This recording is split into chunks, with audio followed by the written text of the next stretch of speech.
और ये सभी के कल्याण को, सभी का कल्याण करने वाले हैं, सब जीव चराचरों का। प्रभु कह रहे हैं कि थोरे मैं सब कहे जाए, सुनहु दात मति मन चित लाए, मैं और मोर तोरते माया, जेहि बस कीन है जीवन काया। गो गोचर जहाँ लगी मन जाई, सो सब माया जाने हुआई, ते कर वेद सुनो तुम सो, विद्या अपर अविद्या दो। एक दुष्ट अतिशय दुख रूपा, जा बस जीव पराभव कूपा। एक रचई जग गुण बस जाके, प्रभु प्रेरित नहीं निज बल ताके। ज्ञान मान जहाँ एक नाही, देखे ब्रह्म समान सब माई। कहिए तात सो परम विरागी, तृण सम सिद्धि तीन गुण त्यागे। माया ईश नायाप कहूँ, जान कहीं सो जीव, बंध मोक्ष पद सर्व पर, माया प्रेरक शिव। ये मंगल भवन ये मंगल हारी, ब्रह्म बिहारी। तब प्रभु श्री राम जी ने कहा, हे तात मैं थोड़े में ही सब समझा कर कहता हूँ, थोड़े में कह रहे हैं, और कह रहे हैं कि तुम मन, अपने मन को, चित्त को और बुद्धि को लगाकर सुनो। इसी बात से सुनना चाहिए, मन चित्त और बुद्धि को एक ही कार्य करके ही हमें ज्ञान की बातें सुननी चाहिए। मन को श्री राम जी के समर्पित कर दीजिए। चित्त कहते हैं चिंतन, अपने चिंतन को भी शुद्ध कीजिए। चिंतन शुद्ध होता है भगवान के दर्शन से और भगवान के प्रसाद को पाने से। जो भी पाए वो ठाकुर जी को प्रसाद लगा कर पाए तो, और बुद्धि भी इसी से शुद्ध होती है।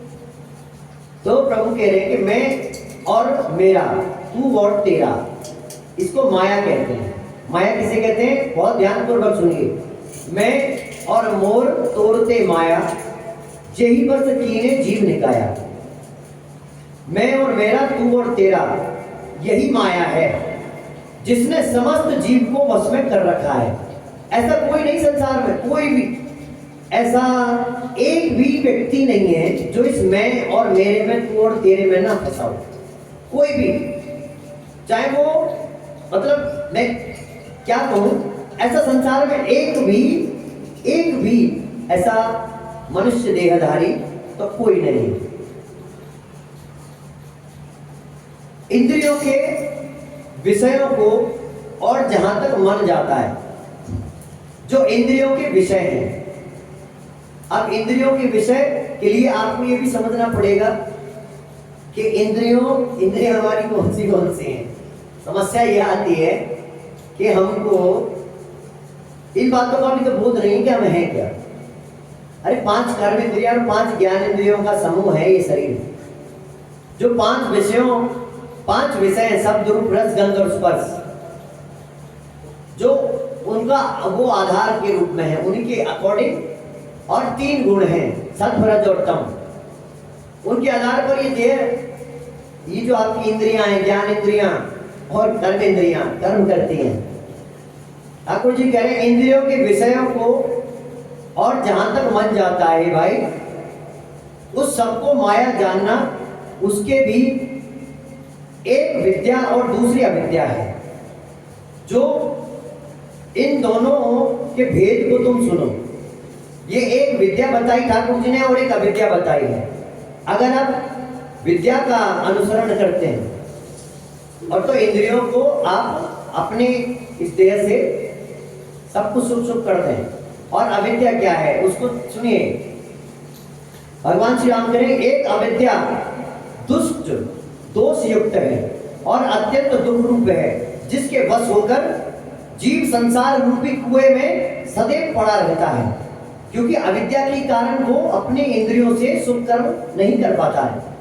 और एक विद्या है जिसके वश में गुण और जो जगत की रचना करती है वे प्रभु से प्रेरित हैं, उसके अपना बल नहीं है। विद्या किसे कहते हैं? विद्या ददाति विनयम, विद्या विनय देती है। विनय किसे कहते हैं? विनय अर्थात कि यहां पर मेरा कुछ भी नहीं है, ऐसा कहते। विद्या ते बाढ़त विनय, और नहते बाढ़त प्रेम, और प्रेम ते हो हरि को मिलना, और ये विद्या को ने मुसियाराम। तो विद्या से विनय बढ़ती है और अपना अपना बल, मैंपन जो है वो समाप्त हो जाता है। ये विद्या अपर अविद्या दो, तो एक के बस होकर तो जीव इसी संसार में पड़ा रहता है, और दूसरी जो विद्या है वो भगवान से, वो प्रभु से मिलाती है। ज्ञान वह है जिसमें मान आदि एक भी दोष नहीं है। ज्ञान किसे कहते हैं? ध्यान पूर्वक सुने, अपने भीतर के इन कलमशों को बिना साबुन पानी के धो लीजिए, जहां जहां बैठे हैं सब। ज्ञान वह है, ज्ञान उसे मानना चाहिए जो मान आदि सब दोषों को हर लेता है, जहां मान आदि दोष नहीं होते, और जो सब में समान रूप से एक भगवान को ही दर्शन करता है, सब में एक ही स्वरूप के दर्शन करता है। हे तात, उसी को परम वैराग्यवान कहना चाहिए, जो सारी सिद्धियों को और तीनों गुणों को तिनके के समान त्याग चुका हो। तो यहाँ पर एक बात आई मान की और आई बात गुणों की। जो गुणों से परे चले जाए, मान सम्मान से परे चले जाए, ऐसी थोड़ी हनुमान बन जाते हैं। हाँ, ऐसी थोड़ी। जब भगवान शिव के लिए जो बात कही गई, गुणहीन मानहीन जो बात कही गई, अरे शास्त्र पढ़ने से ही तो बात समझ में आएगी, नहीं तो शास्त्र की बातों को कुतर्क में लेकर अपनी ओछी बुद्धि के साथ में, अपने उन अंकों के साथ में, जैसे पहले एक बार कहा था कि दो प्रकार के अंक होते हैं, एक होते माइनस के, एक होते प्लस के। और माइनस के अंकों के साथ आप प्लस के 4 आने से अपने माइनस के 1000 रुपए को घटाओगे तो भैया माइनस के अंक खड़े होंगे आपके पास। और जब माइनस के अंकों से जब तुम अपने आप को शांत करना चाहोगे तो कैसे शांत हो सकता है? तो इसलिए भगवान का नाम और सुंदर पुण्यदायक कर्म कीजिए और प्लस के अंक अपने जीवन में बढ़ाइए, जिससे ये शास्त्र की बातें समझ में आ जाए। तो जिसमें मान, दंभ, हिंसा, क्षमा, राहित्य, टेढ़ापन, आचार्य सेवा का अभाव, अपवित्रता, अस्थिरता, मन का निग्रहित ना होना, इंद्रियों के विषय में आसक्ति, अहंकार, जन्म मृत्यु, जरा व्याधि में जगत में सुख बुद्धि, स्त्री पुत्र घर आदि में आसक्ति तथा ममता, सब कुछ मेरा है, इष्ट और अनिष्ट की प्राप्ति में हर्ष शोक, भक्ति का अभाव, एकांत में मन का ना लगना, विषयी मनुष्यों के संसर्ग में प्रेम, विषयी मनुष्यों के संसर्ग में ये 18 ना हो, और नित्य अध्यात्म में स्थिति तथा तत्व ज्ञान के अर्थ, तत्व के द्वारा जानने योग्य परमात्मा का नित्य दर्शन हो, वही ज्ञानी कहलाता है। ये जो 18 बताए ये जिसमें ना हो, और जो नित्य ही अध्यात्म की बातें, नित्य अपनी इंद्रियों को, जैसे हम अपनी कर्म इंद्रियों के लिए भोजन करते हैं, कर्म इंद्रियां सही रूप से कर्म कर सकें, हष्ट पुष्ट दिखे, उसके लिए हम भोजन करते हैं। और ज्ञान इंद्रियों के लिए हमको नित्य ये स्वाध्याय और नाम सेवा भगवान की अवश्य करनी चाहिए। अभी की जो व्यवस्था है वो मात्र कर्मेंद्रियों के हिसाब से, सिर्फ कर्मेंद्रियों के लिए ही हम सारा ज्ञान, सारी जो शिक्षा प्राप्त कर रहे हैं, ज्ञान इंद्रियों के लिए कुछ भी नहीं। जिसके कारण आज समाज में नए नए प्रकार के अंग्रेजी के शब्द ज्यादा आ गए, ऐसे एंजाइटी और न जाने क्या क्या ऐसे भव रोग लगे हैं, क्योंकि ज्ञानेंद्रियों के लिए तो कुछ भी नहीं दिया जा रहा। और ऐसा कहते हैं कि आप किसी को भूखा रखिए, आप जब भूखा रखेंगे तो वो कुछ भी खाने को तैयार हो जाएगा, 4 दिन बाद तो वो सूखा रोटी भी और न जाने हो सकता है कि एक बार मैंने कहीं पढ़ा था कि कुछ लोग निकले पृथ्वी का भ्रमण करने, किताब में ही पढ़ा था किसी ने। भ्रमण करने निकले भैया, वो बहुत समय हो गया, धीरे धीरे धीरे जो सामग्री लेके निकले थे वो सब खत्म होने लगी, धीरे धीरे धीरे धीरे आपस में एक दूसरे को, हाँ। तो जब आप अपनी इंद्रियों को, अपनी ज्ञान इंद्रियों को उनका भोजन नहीं दोगे तो आपकी ज्ञान इंद्रियां क्या करेंगी? वो कुछ ना कुछ खाने को ढूंढेंगी, होते तो मोबाइल की ओर जाएंगी या कुसंग की ओर जाएंगी या किसी से व्यर्थ की बातें करेंगी। जब आप अपनी रसना इंद्री से भगवान का भजन नहीं करोगे तो वो दूसरे की निंदा करेगी, मानेगी नहीं। ये नियम है। कोई भी माई कलाल ऐसा नहीं कि जो बच जाए, कोई नहीं बच सकता। तो ज्ञान इंद्रियों को सदैव स्वाध्याय पढ़ना, या तो स्वाध्याय करिए या फिर कथा का श्रवण जो है अपने कर्ण इंद्रियों से करना बहुत परम आवश्यक है। तो ज्ञान इंद्रियों के लिए भी हमें, हमारा जो भोजन है ज्ञान इंद्रियों का, वो क्या है? कथा, सत्संग और भगवान का नाम जप। ये सभी धर्मों में नाम जप की तो महिमा सभी धर्मों में है, सभी धर्मों में सभी जानते हैं। नाम सेवा सब बहुत तरीके से, सब अच्छे से करते हैं। तो भगवान ने जो 18 आगुण बताए, ये जानना हो और नित्य अध्यात्म में स्थिति तथा तत्व ज्ञान के अर्थ को जानने की सदैव दर्शन करने की लालसा रहे, वही ज्ञान कहलाता है। देखिए गीता, भगवत गीता में भी इसी प्रकार का आता है कि आप अपनी इंद्रियों को सदैव, इंद्रियों का भोजन भैया यही है। कहने का आशा ये है, अगर आपको वैसे समझ नहीं आता तो ये सोच लीजिए कि ये हमारी इंद्रियों का भोजन है। कर्म इंद्रियों का भोजन अन्न है और ज्ञान इंद्रियों का भोजन स्वाध्याय है, भगवान का नाम जप है, सत्संग है और साधु संगों की जो है सेवा है। जो माया को, ईश्वर को और अपने स्वरूप को नहीं जानता, जो माया को, ईश्वर को और अपने स्वरूप को नहीं जानता, उसे जीव कहना चाहिए। जो बंधन और मोक्ष देने वाला है, सबसे परे और माया का प्रेरक है, वही ईश्वर है। कि धर्मते विरति योग ते ज्ञाना, ज्ञान मोक्ष प्रगति तपसाना, जाते वेगी द्रव्यों में भाई, तू मम भक्ति भगत सुखदाई, तू तंत्र अवलंबनयाना, तेहि आदीन ज्ञान विज्ञान, भगति साध्य अनुपम सुख मूला, मिलई जो संत होए अनुकूला, भगति के साधन कयों बतानी, सुगम पंथ मोहि पावै प्राणी, प्रथमई विप्र चरण अति प्रीति, निज निज कर्म निरत सुत रीति, यही कर फल पुनि विषय विरागा, तम मम धर्म उपजे अनुरागा, श्रवणादिक नव भक्ति दृढ़ाई, मम लीला रति अति मन माहे, कंत चरण पंकज अति प्रेमा, मन कर्म वचन भजन दृढ़ नेमा, गुरु पितु मातु बंधु सब अति देवा, सब मोहि धुर जान दृढ़ सेवा, मम गुण गावत पुलक शरीरा, गद गद गिरा नयन वह नीरा, काम आदि मद लंबन जाके, सात निरंतर बस में ताके, वचन कर्म मन मोहि गति, भजन करहि निह काम, तिनके हृदय कमल महु, करहु सदा विश्राम, मंगल भवन मंगल हारे, जपम सुदशरथ अजिरु बिहारी। प्रभु कह रहे धर्म के आचरण से वैराग्य और योग से ज्ञान होता है। वैराग्य कैसे होता है? धर्म का आचरण करने से, जीवन में परम पवित्र नियमों को पालन करने से वैराग्य हो जाता है। और योग से ज्ञान होता है। योग क्या है? उन सभी को समय पर, सही समय से अपने हर काम को करना योग माना गया, तरीके से करना, व्यवस्थित रूप से करना, तथा ज्ञान मोक्ष का देने वाला है, ऐसा वेद वर्णन करते हैं। और हे भाई, जिससे मैं शीघ्र ही प्रसन्न होता हूँ वह मेरी भक्ति है, जो भक्तों को सुख देने वाली है।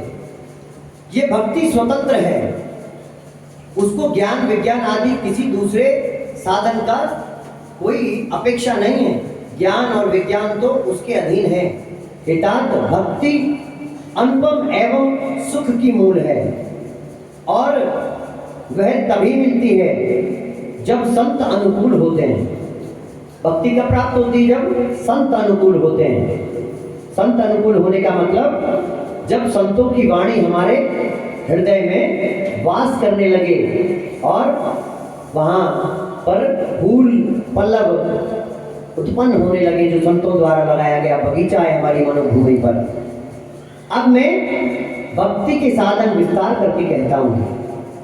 ये सुगम मार्ग है जिससे जीव मुझको सहज ही पा लेता है। पहले तो ब्राह्मण के चरणों में अत्यंत प्रीति होगी और वेद की रीति के अनुसार अपने अपने कर्मों में लगा रहे। पहले बताया ब्राह्मणों के चरणों में अत्यंत प्रीति होनी चाहिए और वेद की रीति के अनुसार अपने अपने कर्मों में लगे रहना चाहिए। इसका फल फिर विषयों से वैराग्य होगा। देखिए, जब मानस में ये बात कही जाती है कि ब्राह्मणों के चरणों में अत्यंत प्रीति हो और वेद की रीति के अनुसार की जो बात कही जाती है, तो भैया ये जो सर हमारे इस देह के ऊपर जो हमारा मस्तक है, अगर किसी को मन में कोई दूसरी प्रकार की अगर कोई बातें आती हैं तो अपने मस्तक को ही ब्राह्मण मानकर और अपने मस्तक में वेद की रीति के अनुसार ही कर्मों के हिसाब से कर्म को करें। अपने मस्तक को व्यर्थ की चीजों में अपनी बुद्धि को, क्योंकि ज्ञान इंद्रियों का समूह जो है वो हमारा मस्तक, तो उसका आदर करना, क्योंकि इन्हीं के द्वारा मस्तक के पास ही वो दृष्टि है, क्योंकि हमारे सिर पर ही तो ये आंखें हैं, नाक है, कान है जिससे सुन सकते हैं। ये जो ब्राह्मण के चरणों की जो अत्यंत प्रीति की जो बात कही जाती है वो इसीलिए क्योंकि ब्राह्मण के पास दृष्टि होती है, जैसे हमारे शीश पर ही, बाकी अन्य तो कर्म करने के हिसाब से अपने कर्मों में लगे रहते हैं। इसका फल फिर विषय से वैराग्य होगा। तब वैराग्य होने पर मेरे धर्म भागवत धर्म में प्रेम होता है, प्रेम उत्पन्न होता है। तब श्रवण आदि 9 प्रकार की भक्ति दृढ़ होगी। ये जो श्रवण, जो कथा सुनने का, सत्संग सुनने का जो भाव है, ये भक्ति दृढ़ होती है। भक्ति अर्थात वो भाव दृढ़ होता है, मन में मेरी लीलाओं के प्रति अत्यंत प्रेम होता है। जिसका संतों के चरण कमलों में अत्यंत प्रेम है, संतों के चरण कमलों में, संतों की वाणी में जिनका अत्यंत प्रेम है, मन वचन और कर्म से भजन का दृढ़ नियम हो, मन वचन और कर्म से भजन का दृढ़ नियम हो, जो मुझको ही गुरु पिता माता और देवता सब कुछ जाने और दृढ़ सेवा करे।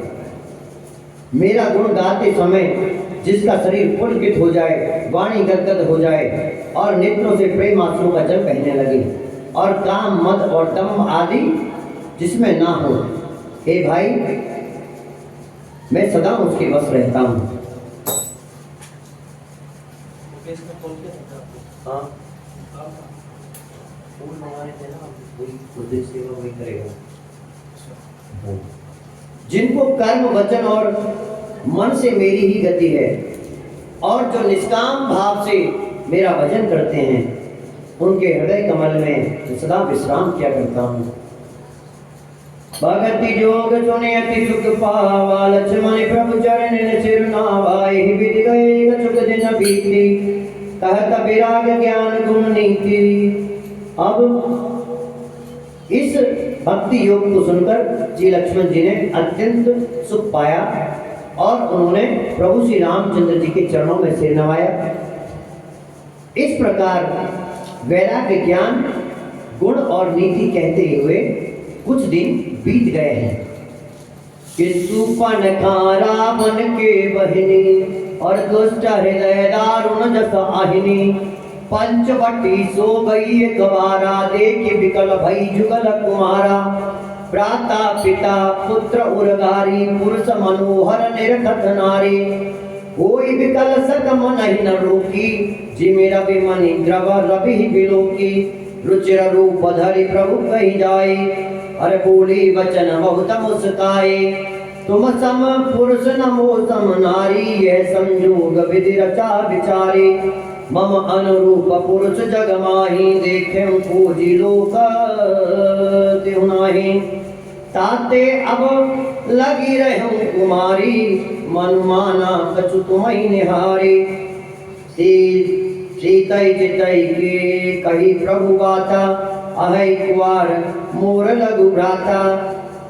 गए लक्ष्मण रिपु भगिनी जागिनी, जाने प्रभु बिलो की बोले मृदुवाने, सुंदरी सुन मैं उनकर दाता, पराधीन नहीं तोर सुपासा।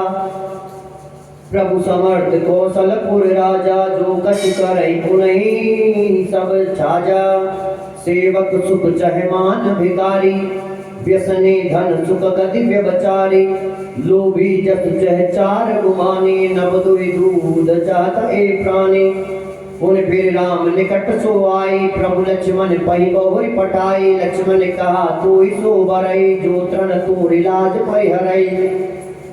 तब किचियान राम पई गए, रूप भयंकर प्रकटत भई।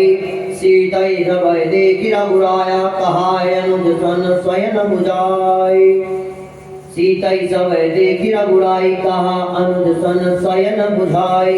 लक्ष्मण ने अति लाघव सो, नाक कान बिनु कीन।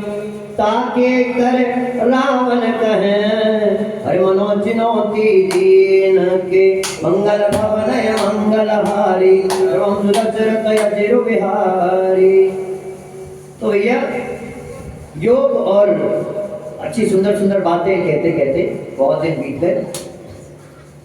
एक दिन रावण की बहन सुपर्णखा, जो नागिन के समान भयानक और दुष्ट हृदय की थी, वे एक बार पंचवटी में आई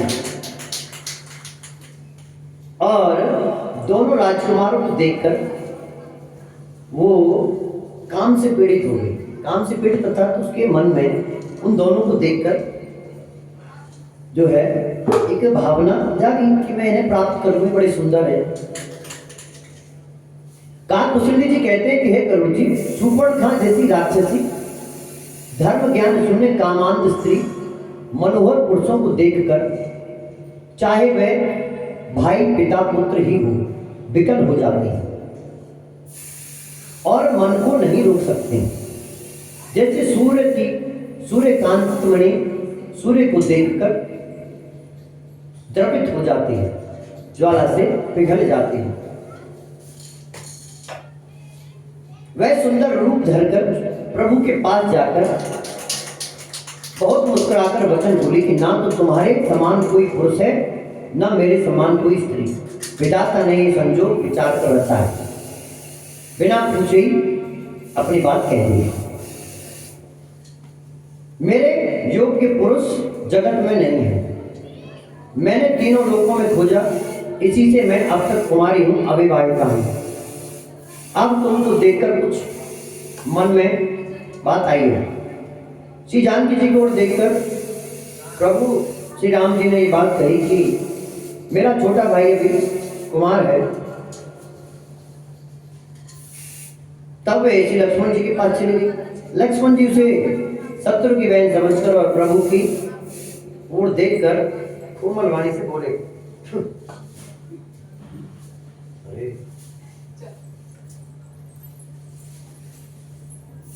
सीताराम, इसको अच्छे से लगाता ना।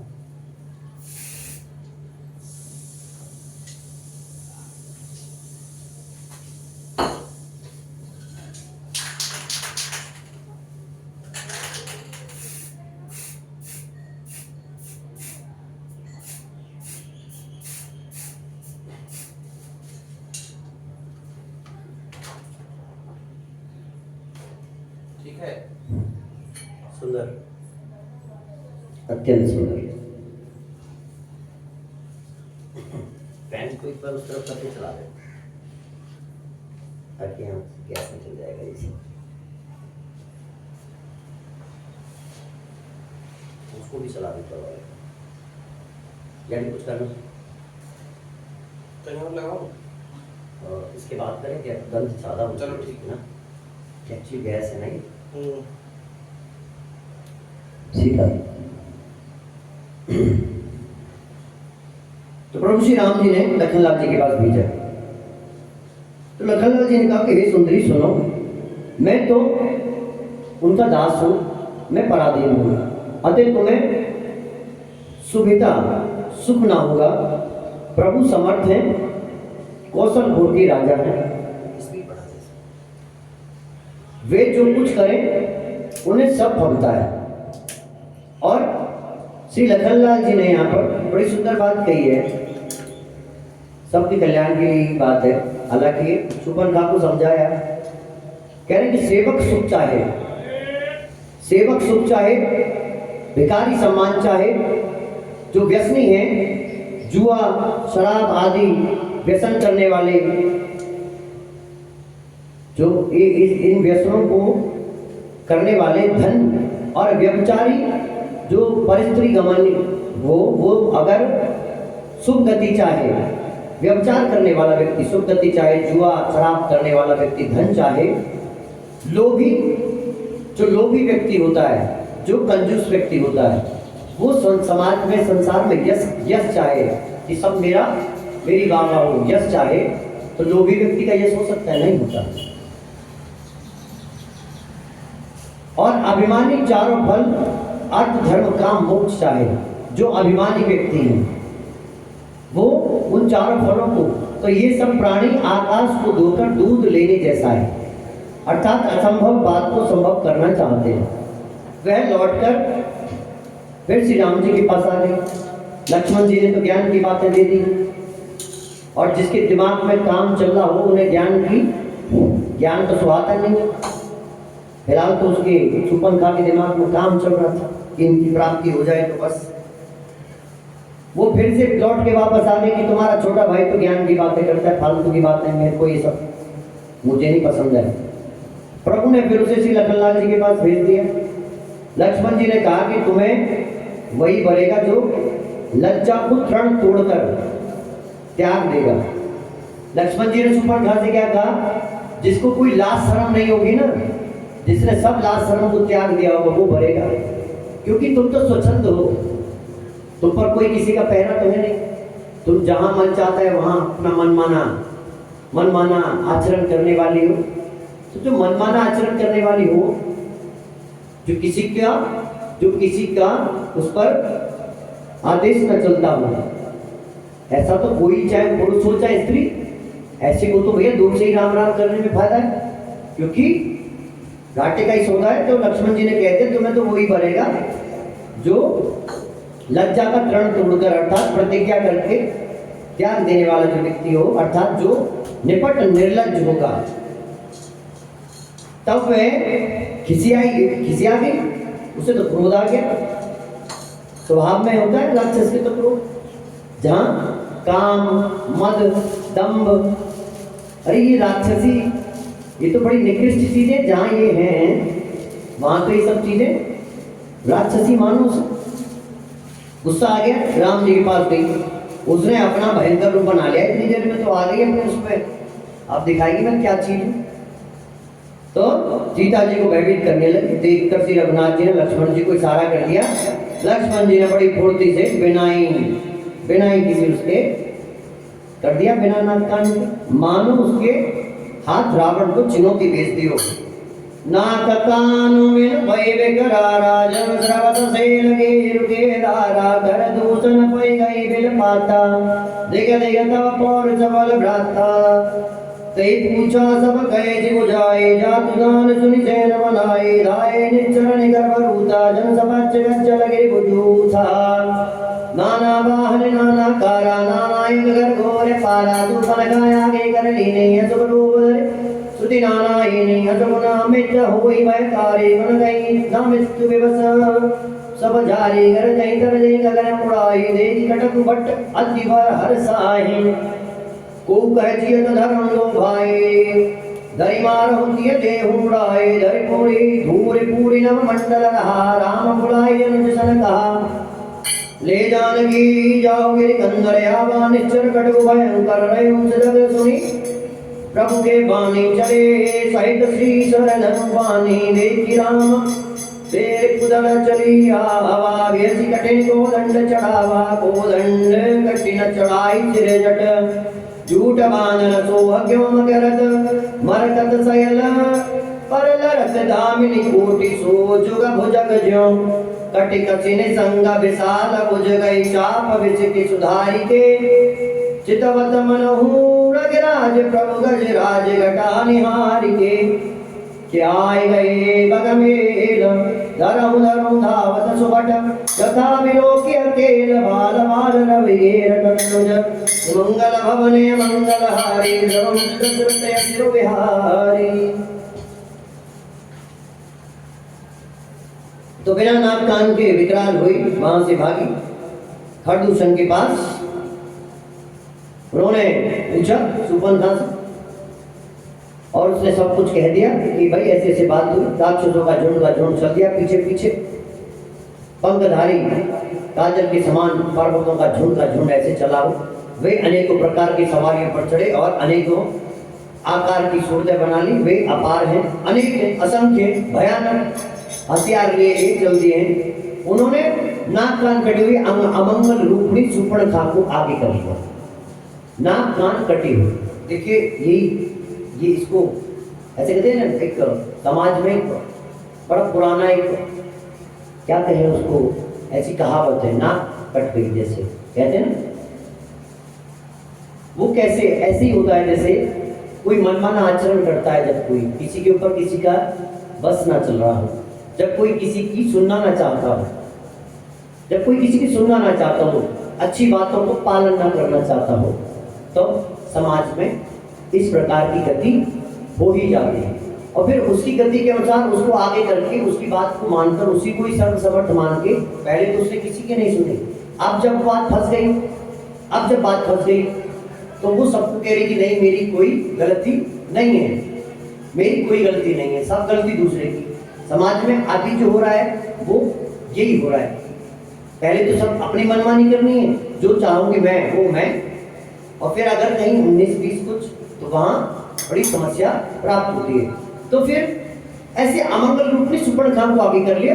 बड़े भयंकर अपशकुन होने लगे, परंतु मृत्यु के बस होने के कारण उनको कुछ समझ में नहीं आ रहा।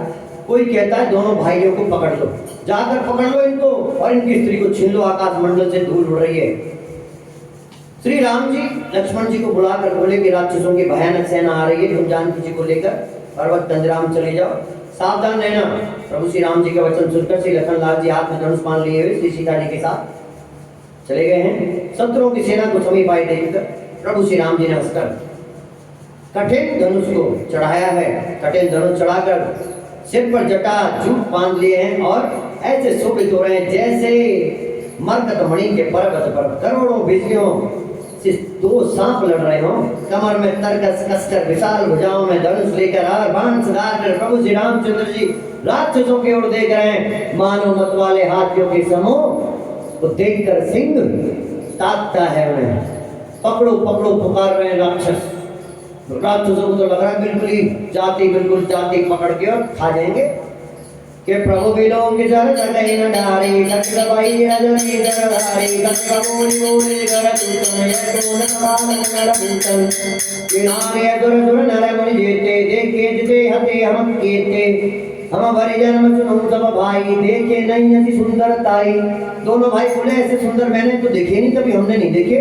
जगति भगन कीनी जगति भगनी कीनी का रूपा बदलायक नहीं पुरुष अनूपा देव तुरत निज नारी दुराई जियत भवन जाऊं दो भाई। दोनों के लगे यद्यपि तुम भाई